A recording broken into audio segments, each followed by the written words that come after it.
Anybody comes to Ireland and drives around the shoreline, they'll be saying, where are the fishing boats? They're gone, and they're never coming back.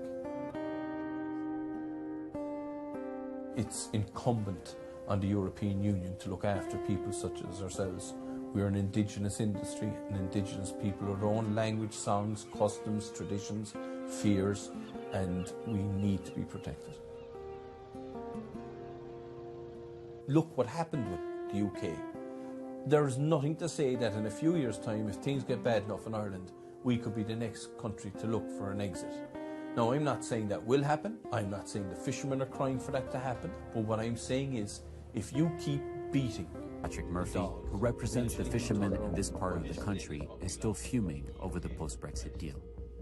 We've been sacrificed for the trade deal with the UK. They hurt us the hardest on the most critical stocks that we have. One example of that was Irish sea herring, where Ireland and England had the quotas.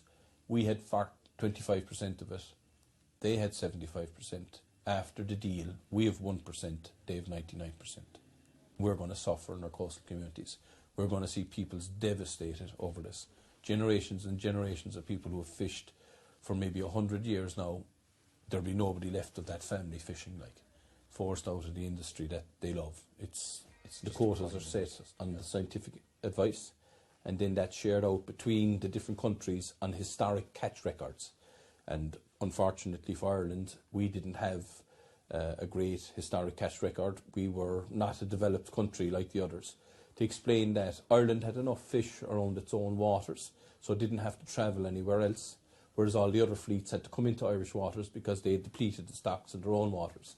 So of course they were catching more fish in our waters than we were ourselves, and also we weren't travelling to their waters, so we get nothing in reciprocal amounts of fish in comparison to what's taken from our waters.